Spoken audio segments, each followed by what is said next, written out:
இயேசு கிறிஸ்துவில் பிரியமான உறவுகளே, நாம் செல்வது சரியான வழியா என்பதை பற்றி ஆழமாக சிந்திக்க இருக்கிறோம். நம்ம போகக்கூடிய பயணம் செய்யக்கூடிய ஒவ்வொரு வழியும் நாம் சரியாகத்தான் போய் கொண்டிருக்கிறோமா இல்லையா என்பதை ஆழமாக சிந்தித்து பார்க்கக்கூடிய தருணத்தில் நாம் இருக்கிறோம்.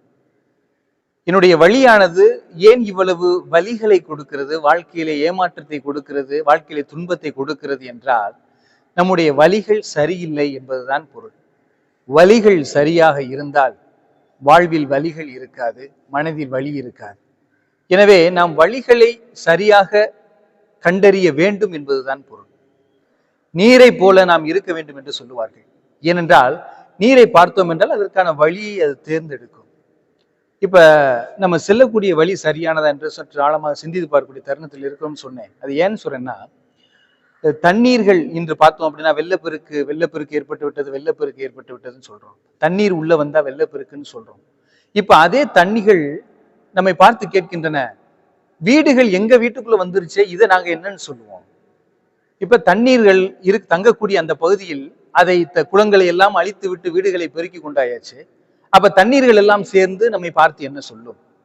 எங்கள் பகுதியில் வெள்ளம் வந்து விட்டது என்று நாம் சொல்லுகிறோம். இப்ப தண்ணீர் எல்லாம் சேர்ந்து எங்கள் பகுதியில் வீடுகள் வந்து விட்டன என்று அதுகள் சொல்லும். அப்ப அவர்கள் என்ன, எதற்காக வெள்ளம் வருகிறது? தங்களுடைய வழிகளை அவைகள் தேடி செல்கின்றன. தன்னுடைய வழிகளை நாம் அழித்து விடுகிறோம். இதே போலத்தான் நம்முடைய வாழ்க்கையிலும், நம்முடைய வாழ்க்கைக்கான வழி என்ன? இவருடைய மனதிலே ஆகிற குழப்பங்கள். ஏன் குழப்பம், என்ன குழப்பம் அப்படின்ட்டு உட்கார்ந்து அமர்ந்து சிந்திச்சு பார்த்தோம் அப்படின்னா அந்த குழப்பங்கள் எல்லாம் சரி செய்ய முடியும். ஆனா நம்ம என்ன செய்யறோம்? வழிகளை நம்ம கணிக்கிறதே இல்லை.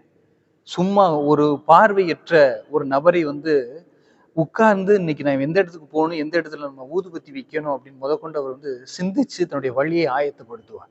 எந்த பேருந்துல போகணும், எந்த இடத்துல நான் நுழைவு சீட்டு வாங்கணும், எந்த இடத்துல நான் யாருக்கெல்லாம் ஊதுபத்தியை கொடுக்கணும் அப்படின்னு சொல்லிட்டு அவர் திட்டமிட்டு செயல்படக்கூடிய அந்த ஒரு நிலை உண்டு. அதனாலதான் ஆண்டவர் சொல்லுவார், ஒரு வீட்டை கற்றியா அமர்ந்து திட்டமிட வேண்டும், அதை வழி செய்ய வேண்டும், அந்த வழிகளை நீ சரி செய்ய வேண்டும். இல்லை என்றால் வீட்டை பாதியில் கட்ட முடிக்கவில்லை என்றால் அவர் என்ன சொல்லுவார்? அவனை பார்க்கிற முறை ஏளனமா சிரிப்பான் அப்படின்னு சொல்லுவார். என்னுடைய வழி என்ன, நான் செல்லக்கூடிய வழி சரியானதா அப்படிங்கிறத சொல்லணும். அப்ப ஆங்கிலத்துல ஒரு ஸ்பிரிச்சுவாலிட்டி ஒண்ணு இருக்கு. என்னன்னா, take you turn in your life அப்படின்னு சொல்லுவாங்க. அதாவது நான் செல்லக்கூடிய வழி சரியாக இல்லை என்றால் அதை நான் வளைந்து செல்ல வேண்டும், வளைய வேண்டும், சரியான வழிக்கு நான் வளைய வேண்டும் என்பதுதான் என்னுடைய பொருள்.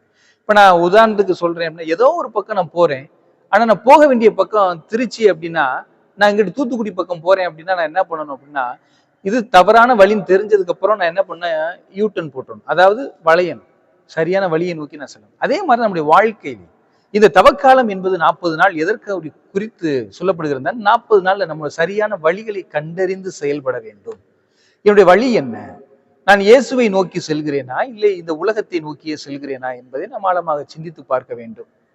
நாம் இயேசுவை நோக்கி செல்லக்கூடிய ஒவ்வொரு பயணமும் நமக்கு பெரும் பாடுகளாகத்தான் இருக்கும், சோதனைகளாகத்தான் இருக்கும், வேதனைகளாகத்தான் இருக்கும் என்பதை ஆழமாக சிந்தித்து பார்க்க வேண்டும். இயேசுவை சந்திக்க புறப்பட்ட வெரோனிகா அவ்வளவு எளிதாக போய் சென்று இயேசுவை அடையவில்லை. இயேசுவுக்கு உதவி செய்ய சென்றார் என்ற சிமியோன் அவ்வளவு எளிதாக உதவி செய்யவில்லை. பல இன்னல்கள், நெருக்கடிகள், அனைத்து தடைகளையும் தாண்டிதான் சென்றார்கள்.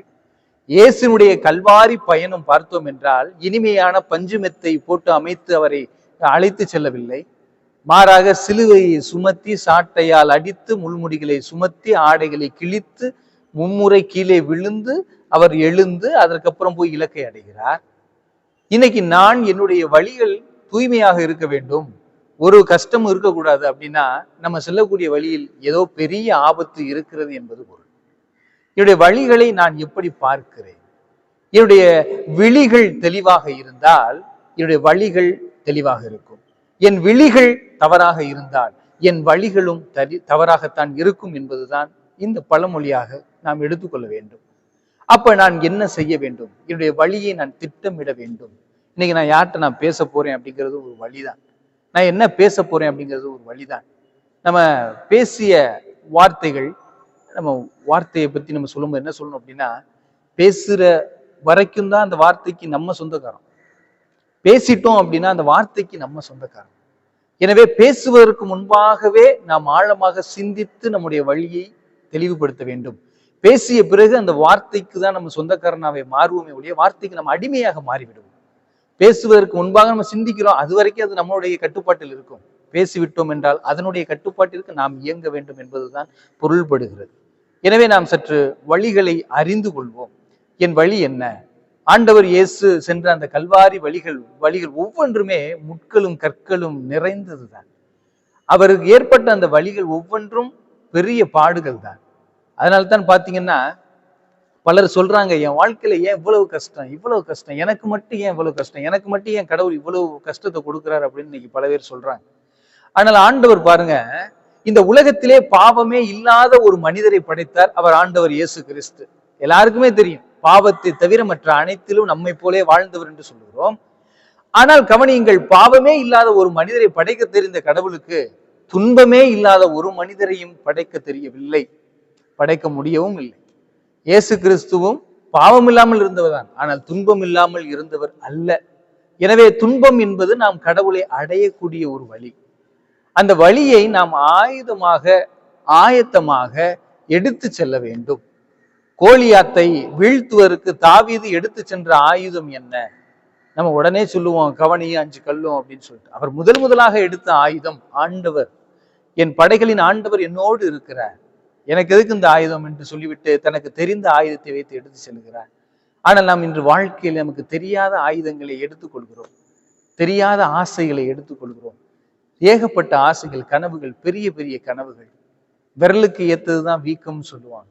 ஆனா நம்ம விரலை தாண்டி அதை பெருசா எதிர்பார்க்கும் போதுதான் வலிகள் எல்லாமே நமக்கு முள்ளாகப்படுகிறது. அந்த முட்கள் குத்தும் போது நமக்கு வேதனையாக இருக்கிறது. எனவே எச்சரிக்கையாக இருப்போம். வலிகள் இல்லாமல் வாழ்க்கை அல்ல. விழிகளிலே தவறு இருந்தால் வழிகளிலும் தவறு இருக்கும் என சொல்லி இருக்கிறோம். எனவே நம்முடைய விழிகளை சரி செய்வோம், வழிகளை தெளிவாக்குவோம். வழிகள் தெளிவாக இருந்தால் நம்முடைய வாழ்க்கை நிம்மதியாக இருக்கும் என்பதுதான் பொருள். ஆண்டவர் இயேசு கிறிஸ்து இவ்வளவு துன்பப்பட்டும் நான் துன்பப்பட்டேன் என்று சொல்லிக் கொள்ளவில்லை. மாறாக நான் என் தந்தையுடைய விருப்பத்தை நிறைவேற்றுகிறேன் என்று சொல்லுகிறார். நாம் யார்? நம்முடைய வழி என்ன? நான் எந்த வழியை தேர்ந்தெடுக்க போகிறேன்? ஆண்டவருக்கான வழியேவா, இல்லை யூதாசுக்கான வழியையா?